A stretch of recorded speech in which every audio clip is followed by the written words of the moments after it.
Hey, Justin here from Modern Mixing, and today I wanted to give you a little bit of a different perspective on how you can mix your hi-hats. So normally the theory is because the hi-hats live in the high register region, we need to, boost the high end on them. The problem is a lot of these tips or, suggestions came from theories or practices from, say 15, 20 years ago. But when tracks were being made back then, a lot of this stuff was being recorded live. So oftentimes you were going to have to boost something on the drums, like the snare, the kick, even the hi-hats, boosting that stuff in the high region.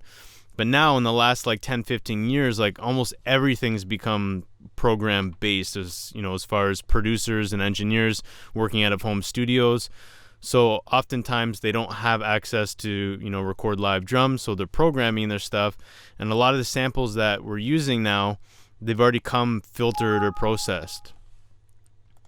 So a lot of the hi-hats already have some sort of high-end boost on them. So what I'm trying to do is kind of just give you a little bit of a different perspective. So instead of just defaulting to a boost, maybe you should cut it, or maybe you shouldn't do anything at all. The thing is that you really need to listen to it. You need to hear the hi-hat for what it is. Once you set up your balance and determine, does this actually need a boost? Am I doing something here as a conscious decision, or is that a habit? Am I just bringing up, a preset on an EQ or something like that? So there's a couple ways that I would approach this, and normally the one way is with an EQ. That's the fastest and easiest way. Just cut some of the high end out. But you can also use a dynamic EQ. I usually revert to a DeEsser. I just like the way that the DeEsser kind of smacks that hi-hat back in sort of a musical kind of way with the attack and the release of it. But anyways, this example is coming from the How to Mix an R&B series that I put together a couple months back, I guess.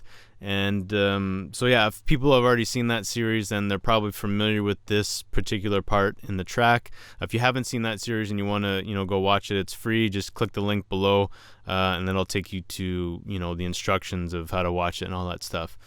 But anyway, so let's get into it. So there's a couple of hats here. There's an open hat, which is in the yellow, and then there's another open hat 2, in the purple.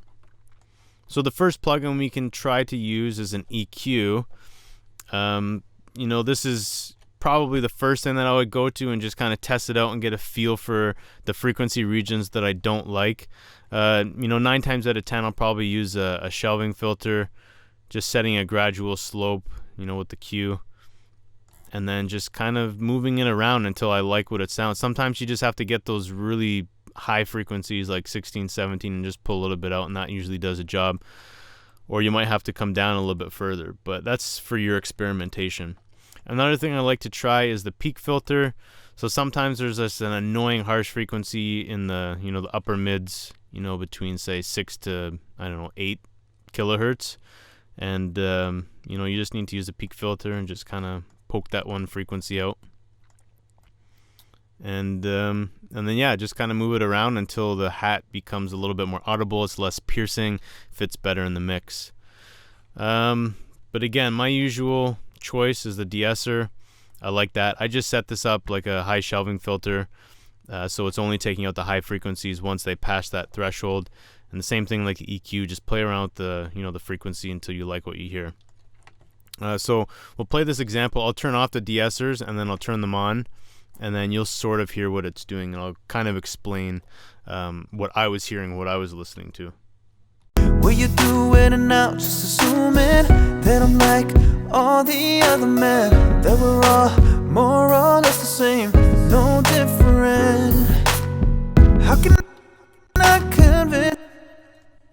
What you do in and out, just assuming that I'm like all the other men, that we're all more or less the same, no different.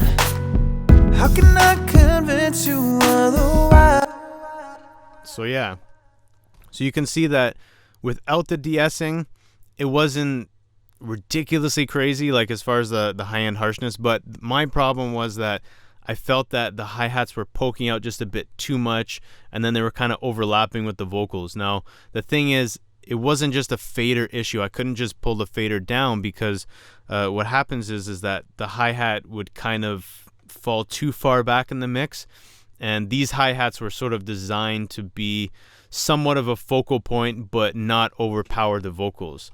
So by using this de-esser here, it allowed me to take out those higher frequencies that were, just stomping a little bit on the vocals, and then that allowed the vocals to come out a little bit more. So again, that's it. Experiment with that, or try some other different things if you want. Write a comment below of things that you like to do, because I always like to hear new things. But anyways, hopefully that helps, and I'll see you next time. Dynamic information from, because it just does it in such a musical way. So the two that I use in this particular example were the Camel Crusher and the Satsum. They both do two different things, so that's why I want to get a couple of different opinions or examples to show you, so you can kind of compare the differences.